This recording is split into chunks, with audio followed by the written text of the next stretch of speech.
Okay, I think we better move on. I'll just have to try and get the sound a bit better here. Okay then, let's move on. Let's have a look at this assignment that we have, or not me. Well, I have to mark them, so I suppose it's on my plate as well over the next couple of weeks.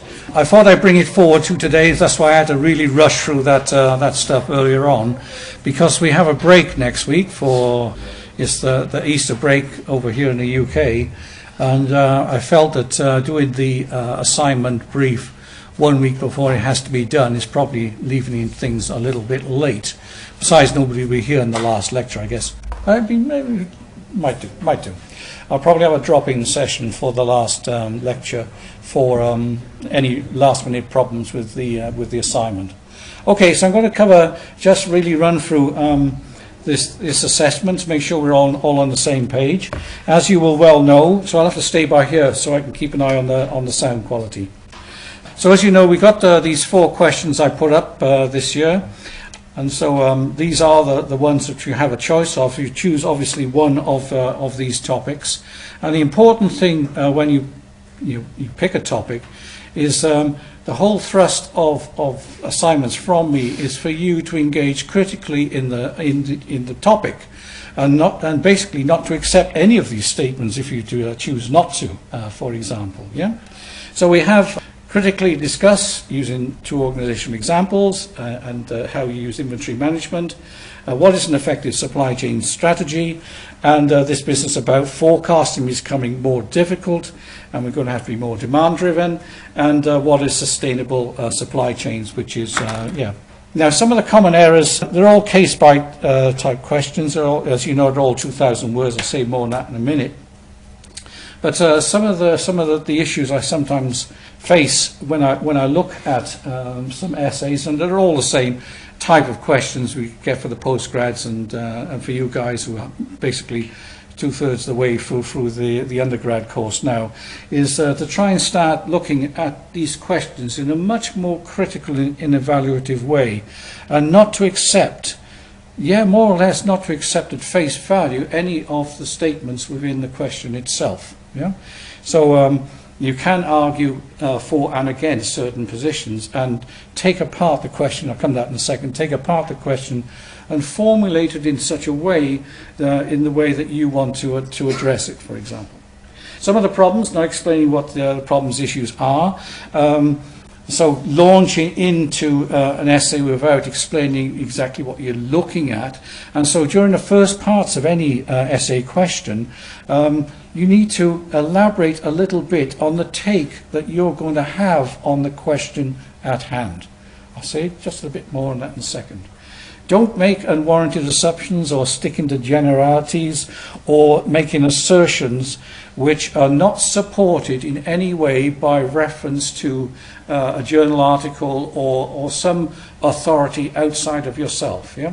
That's one of the common problems that I see in particular. This is up on the website, just released them this morning.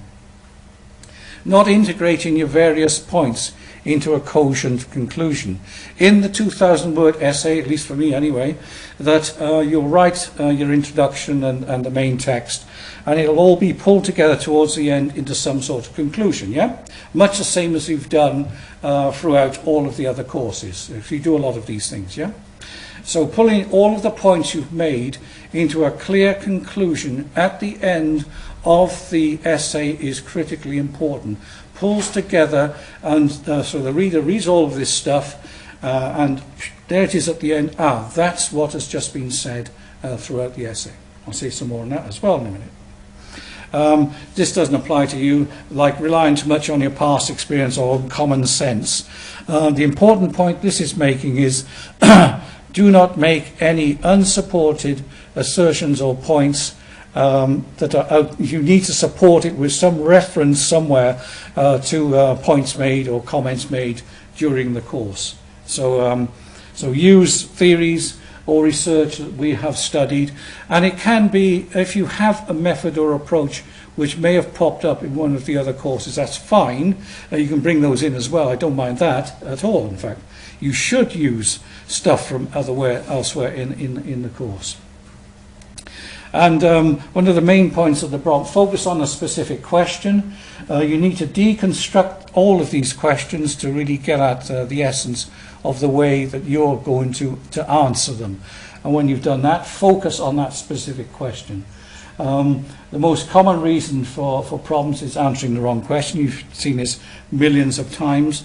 And so you really have to, you've got 2,000 words. I know that sounds, oh, that's a hell of a lot. It's nothing. By the time you get going, the introduction, the first page, you've used up most of your word count. So you've got to be quite tightly focused on the question and avoid the temptation to drift onto some area which you might find extremely interesting, but nevertheless does not address the question at hand. Yeah? So that's quite important. So if you're particularly fascinated about some aspect of supply chain management, can happen I suppose, and you're answering the sustainability question, make sure that you're really focusing on that question. And if there are any fantastic theories you've learned elsewhere that are not relevant to that question, they don't appear in that question. Sad to say, they're parked up for future use. So focus on the specific question, very, very important. Yeah? Strategy. We've probably done this before, but I'll mention it again because sometimes I have particular foibles and things that I like to see in an essay. As you know, unpack the question, underline all keywords and check their definitions to make sure you know what they are. And so inventory management, as simple as that. Okay, what does Roy mean by inventory management in this particular context of the question? So just check that, yeah, that you really understand what each of the key words in the question sentence really are implying and really getting at. Yeah? Even seemingly innocuous terms like might should be addressed. If I put the word might in the question, did I put the word might in a question? I have no idea. Well, I haven't got my glasses, I can't see. How might organizations compete with their supply chains? Yeah? I would worry about that. Because it might imply might not. Yeah, so you need to think about both sides of the argument in a rhetorical sense. Yeah, so really when you look at a word like might, let me think about might not in that particular context. Might not give me a better insight of what's going on. Continue to deconstruct the question. What's the counter argument? What's the counter position you could take on from these questions? And obviously, when we see the word critically examine, yeah, that is a very important phrase, and it all are similar if you see them elsewhere. Evaluate, consider, and you might have seen that in some of the questions you've done in the past. It always means we must provide an answer which examines the positives and negatives of the question. Always, yeah. It doesn't mean always accept the phrase which is put there. It means what's behind that? What's the counter argument? Sustainability is embedded in the wider societal and cultural context. Would you accept that statement as it stands? You might like it, but would you? Would you accept it as it stands? You make an assumption there that, because I'm a bit tricky. So no, I don't agree with that. Why should it be embedded in a wider societal context? You just need to think of that counter view for it. So critically evaluate is very, very important. Critically examine, critically evaluate, or similar constructs, very, very important. We're normally being asked to provide an alternative or to probe for weaknesses or counter argument. Yeah? Sustainability in that last question there is a particularly problematic construct because does it really exist in a real way in our society right now? Who thinks sustainability is really really top of mind for industry right now? Yeah? It's in all of the press comments, it's on the news, it's in their mission statements and all the rest of the nonsense. But is it really there in terms of concrete action that looks for the longer term relationships with developing nations such that they can develop appropriately and we can have sustainable practices? Well, there's a long way to go, in other words. And so you really need to probe those types of questions. For example, if I look at one of these questions. Critically discuss, okay, what's the plus and minuses? Of course, at least 2 organizational examples. So how many organizations will appear in your essay? 2, at least 2 actually. You can have 3, but don't put 1. I mean, it's surprising. You won't lose a terrible lot, I've got to be honest, if the essay is good. But always look for those things, yeah? When you go through the university, when somebody asks, illustrate with examples. What does examples mean? More than 1, yeah? And so always look out for those sorts of things. I keep things fairly straightforward. I must be honest, I don't like confusion. How can organizations use inventory management? What does that mean? What am I getting at when I'm talking about inventory management? We know that from the discussion. It comes up a lot of times about how we need inventory. It's there. It's a necessary evil almost. But how can we get control of that particular asset within our organizations? Yeah? For example, in the supply chains, the essay must use the word supply chain somewhere. This is a supply chain course. If you're looking at all of these particular questions, they all touch some aspect of supply chain management in a global sense. Yeah? So make sure it's, I'm interested in supply chains. Image in supply chains is what I'll be looking for in the essay. And to drive the performance. What do we mean by performance of the business? What can you mean? Oh, it must mean the profitability, how well we go to market or whatever. So you need to think what that means when you're deconstructing the question. Make sense? Yeah? As an example. So for each of those questions, each of the 4, whichever one you choose, in the end, you might want to look at 1 or 2 and you say, okay, I know a little bit about that, or this one I can really go to town on. And on that one, really take it apart in detail. Yeah? Want to say something? Or just shocked? Okay? Straightforward, huh? Okay, just to be a... my bill didn't work, doesn't matter. Just to make a clear distinction between personal and academic writing. And, I don't have foibles like you've got to have a comments page and all that sort of stuff, or you've got to have a certain font. But what I do like is this distinction between personal writing and academic writing. And you are doing, to be clear, an academic type of essay. Yeah? Everybody clear on that? So it's not going to be a personal monologue about how you feel about a particular issue in the supply chain.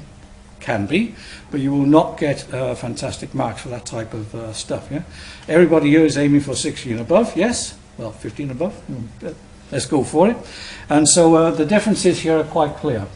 Personal writing tells a story, okay, a narrative without any real critique in it. But what we're interested in here is comments on, evaluate, analyzes, takes apart, critically evaluates what's happening in the specific subject we're after. Non-technical vocabulary, subject-specific vocabulary. Now, supply chain management has all these funny things like pull, yeah, and push, inventory management, and sustainable practices. All of these things are the specific vocabularies that we use in supply chain, and you'll see them in any papers or textbooks you reference for this. Use them, yeah. Use those specific words, because I understand them immediately what you're getting at in terms of the question. If you use something, proprietary word or whatever, that will not be quite the case. So use subject-specific vocabulary, and that applies to every single essay you'll ever do at Sussex or as a postgrad. Yeah. So always get the vocabulary for the topic at hand. I is at the centre. I is an observer and commentator, third person. So looking objectively at a particular issue in supply chain management, taking it apart and constructing a story around what's happening in an analytical way. Info comes from the writer's experience. You may indeed have a lot of experience in supply chain management. I have a lot of experience in supply chain management. But if I was writing a journal article, which I'm doing right now on something completely odd, but if I was writing on that and I say, oh, when I was at Philips, we implemented an ERP system and it did this, that, and the other, I will get absolutely slaughtered. Yeah?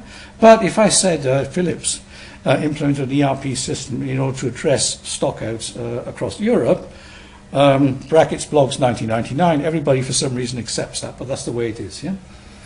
So info comes from sources and refers to what others say.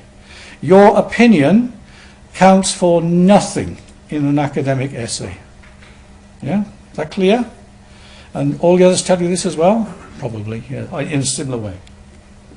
Personal views and feelings, not interested. Evidence and arguments. And use all the normal Harvard referencing style for me as well. Nothing special. Inline text referencing as normal. Yeah? And a reference at the back. Pretty much everybody does it the same. I'm happy with it. Yeah, just make sure it's done right. That's the only thing. Use EndNote. Do you use EndNote here? EndNote? No, or you do all that manually? Ooh, you have to. By the third year, you must get that. Saves you a lot of time. Okay. Develop a clear introduction at the beginning that establishes expectation. Now, the introductory paragraph or two, I don't need a contents page. If you can put one in if you want to, I'm not fussed about it, but no contents. Go straight into it. There will be an introduction. Yes? What this is about. There will be an introduction. Yes. Yeah?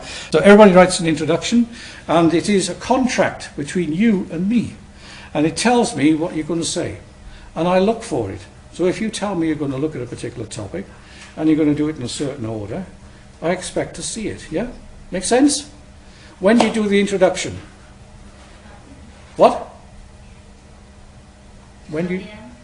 At the end. Well, you do it at the front, but when it's the last thing you write. Why is it the last thing you write, Sandra?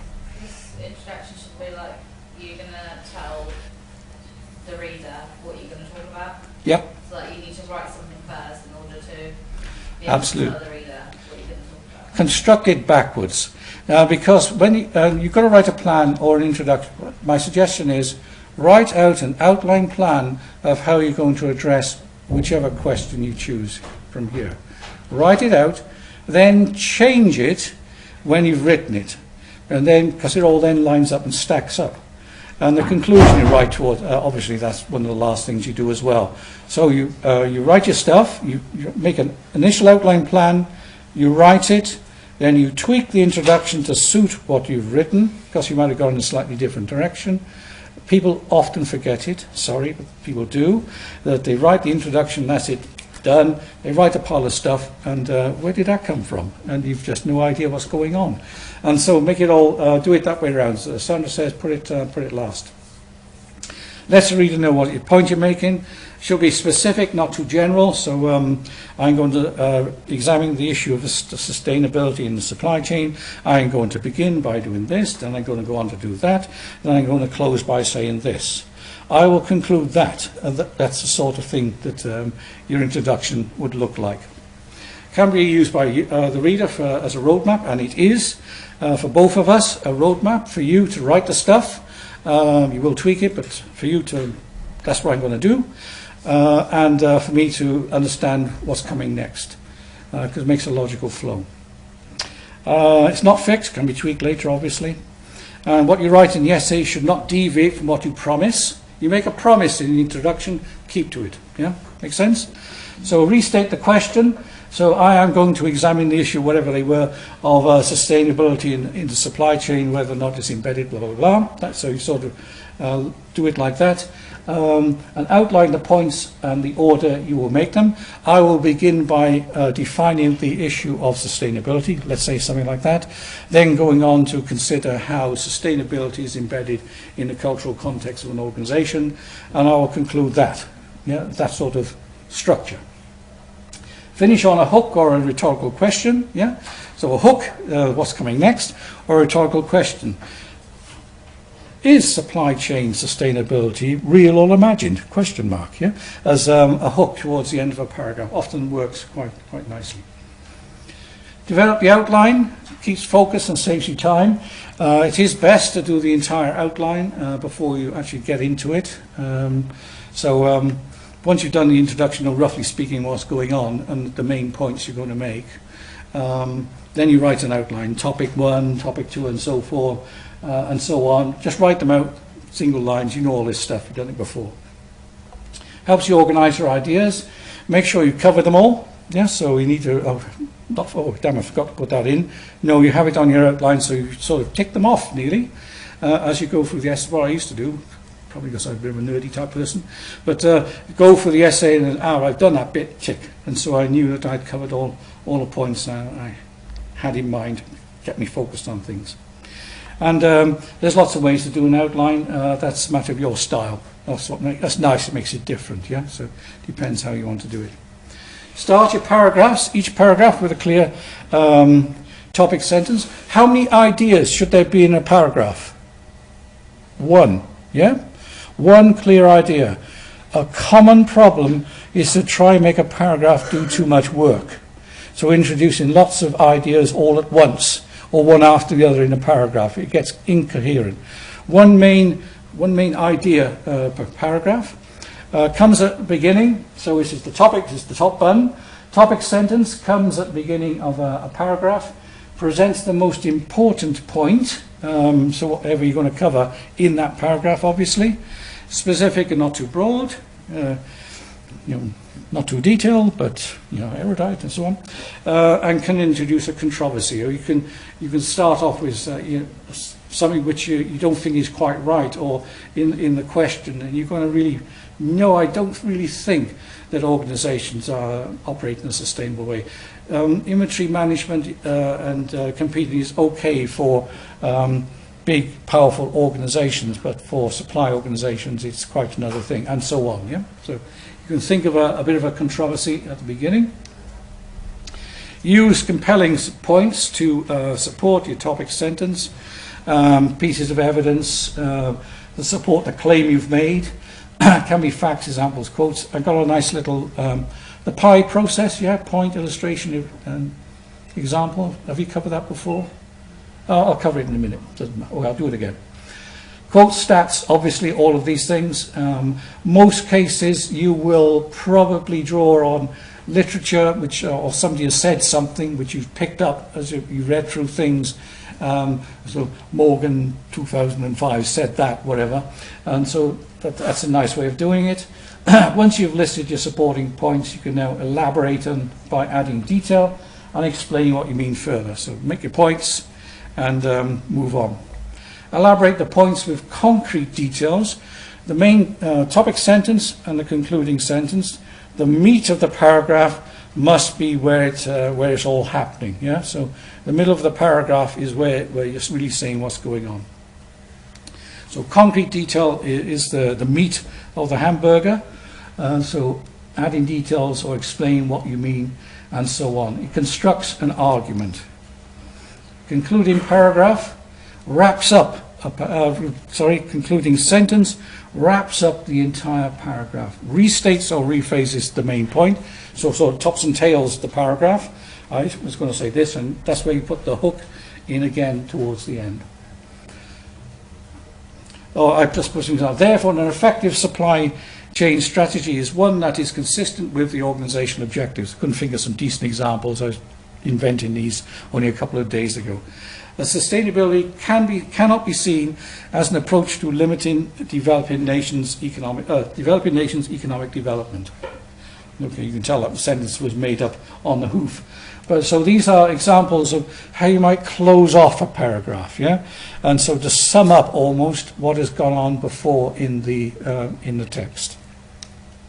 Use the PI formula. I'll just run through this.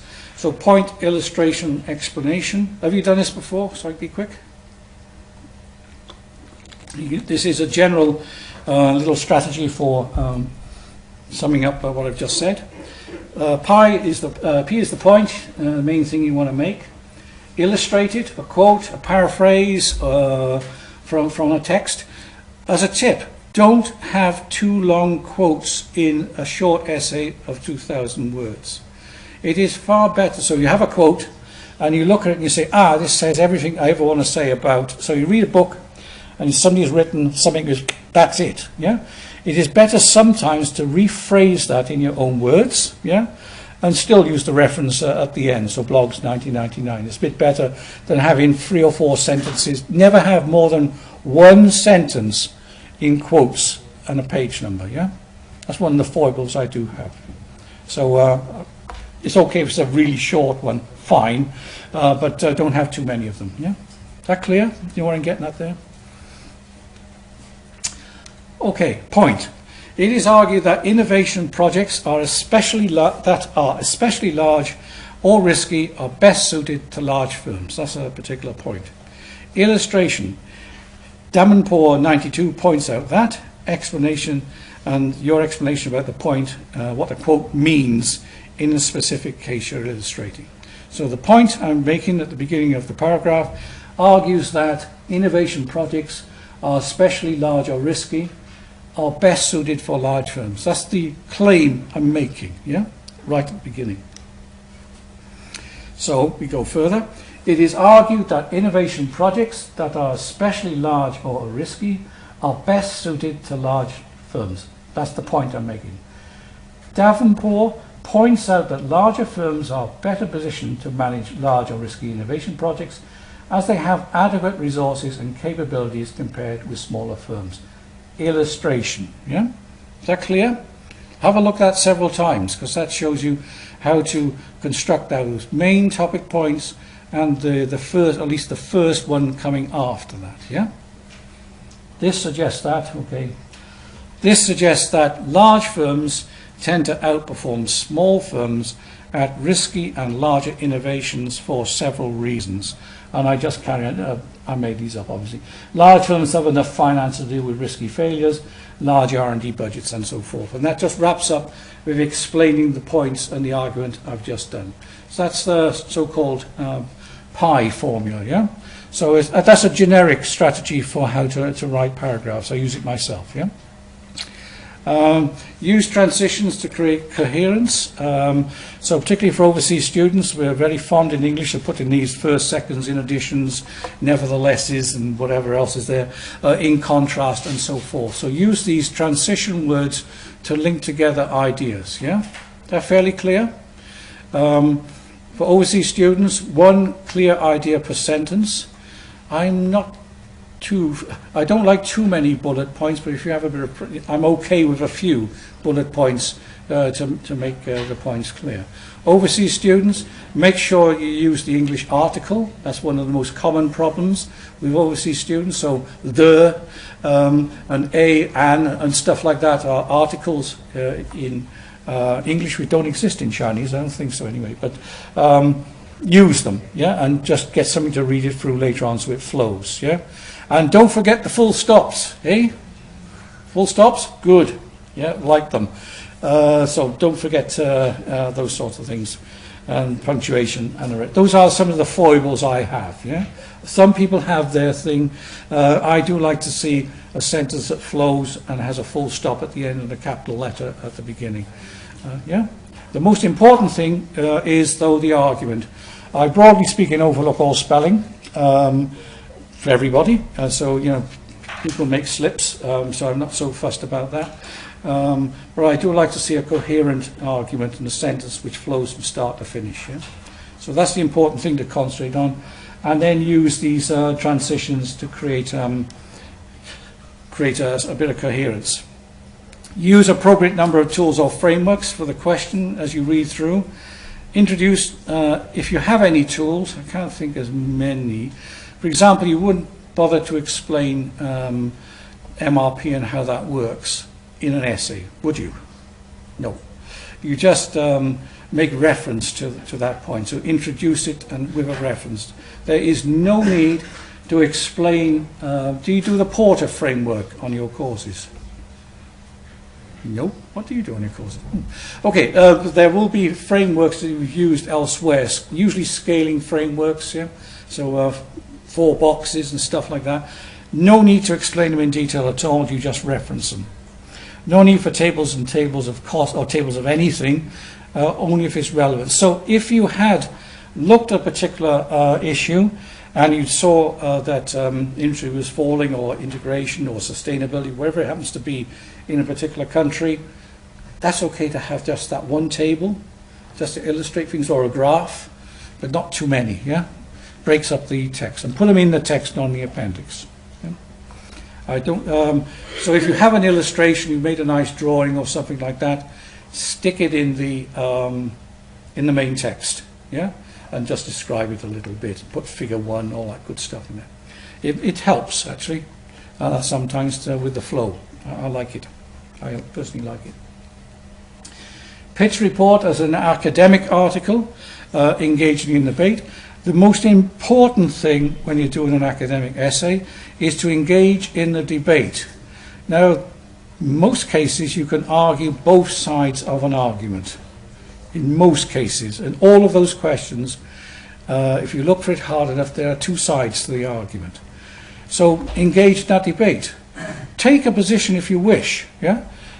Decide, hold on a second, I come from this perspective on this particular issue, therefore I'm going to argue perhaps a little bit more strongly in that direction. These are the points I want to make, but nevertheless, always bring in the counter argument, just to criticize yourself almost, and to ground the argument in the debate itself. Logical flow from the intro, addressing all parts of the question to the conclusion. There are not many two-part questions. So if there's two organizations called for, give two organizations. If there's a question, one of them asks you to define something at the beginning, can't remember, that goes first. Then there's a two-part question, roughly sorted out so it's balanced, that's all. Keep things balanced. Don't forget to answer all parts of the question. So when you deconstruct any of these 4 questions, check how many parts there are to the question, yeah? That makes sense? Where are we? It's actually on page 1.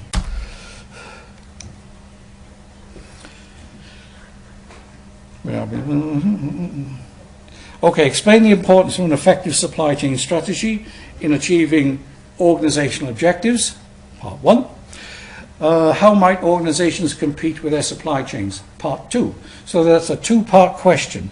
So roughly speaking, you should devote more or less half of the essay. So, introduction, then the number of words. You should address equally both sides of the question. That is also sometimes a problem, where people will go to town on the first part of the question and forget the second part, only have a little bit. Not a good way to get the top marks.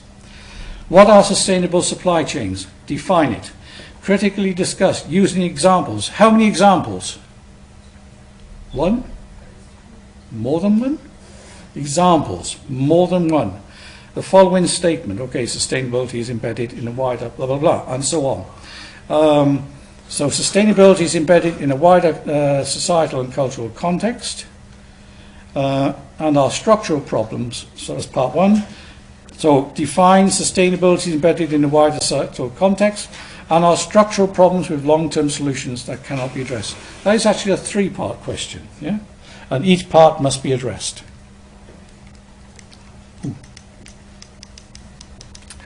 Forgot the page number I was on. Okay. Clear business English. So use appropriate number of tools. No need to explain them. Logical flow. Introduction. Right. Finish last. So tweak it last.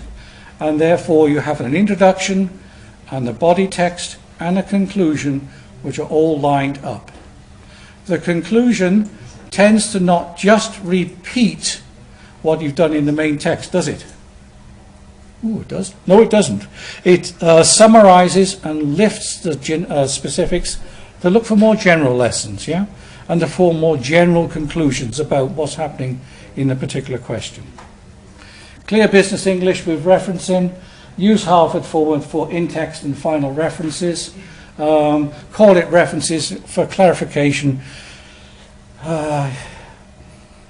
You can do a bibliography as well, but that's not really necessary. Just do the references that you've used in the text. I think that's simpler, yeah, rather than confusing things. Let's just keep it as references. That's it, yeah. No need for a bibliography. 15 to 20 will be enough. Okay. You should, there's a minimum. Try to keep to a minimum of about 10. What did the others tell you? What reference? How many references do you do for your last one? Roughly. Yeah, about the same as that? Something like that? Okay. So, can we... Minimum of 8. Okay, let's be clear. The minimum is 10 for me. Yeah? So, minimum of 10 references, and that's extremely easy. Those people who are using lots of references are using them in the text as well to construct the argument, and they tend to get the higher marks. So, that's up to you. Yeah? So, play with the numbers. Let's keep it to around 10, because that shows me you've read around a little bit. Oh, referencing, you know you've got to support the ideas with evidence. You've done all this before. The forms, the range, extent, shows you're able to select and use the material, and acknowledgement of that you're using other people's work in a very, very clear way. You can use cited references. Now, this is the reality. How many people will read all of these journal articles before you put them in the essay? Honestly. Probably not. You won't read all of them. Sometimes you'll read the abstract. Sometimes you'll pick out a certain particular piece in there. That's particularly fine. You can also use, I'm okay with citing references. So if you read an article, and within that article there is quoted somebody else, I'm okay with that, to use that as a reference as well. So it's very easy to do that. So have a look at that. So if you wish to refer to an author as a second-hand reference, as it were, that you haven't actually read, I'm sure you'll want to read all of these things, but just in case you don't read all of these things, I'm okay with a reference like that. I'm very practical on these things, yeah? Nobody reads all this stuff. When you check your work, does the introduction act as a signpost? Does the assignment address the way I've constructed the title? Does the text have a central idea? Of course. Do any points need more framing? For example, if you want to define sustainability in a little bit more accurately, have I done enough to explain what that concept particularly means? Is there an argument? Am I engaging with the literature? And do points both within and beyond paragraphs are logical? Does it hang together as a whole piece? You actually mark them. I read it all the way through. Most people do, quite carefully. And you sort of make, first of all, a first judgment. Yeah, what's this look like in terms of the overall mark? Yeah, so, and then you go into a bit more detail. The good essay is extremely easy to mark. It can usually be pretty accurate and fairly sharp. Then, if they're a little bit lower, then I look through in careful detail to find the extra marks. So it needs to hang together as a complete piece. So it's a really nice story overall. Yeah, that's a good way to approach it. Is the use of subject-specific terminology clear? And is the conclusion satisfactory? Don't forget the conclusion. Yeah, it's quite important, yeah, in terms of really rounding it off. And that's the time where you can really say, this is what I think about this. This is what I've shown, that all of this sustainability stuff is a load of tosh. I have shown that, yes, organizations can compete with their supply chains, but only in a limited way. And this is only reserved for core players in the supply chain, for example. Yeah? Oh, that's it.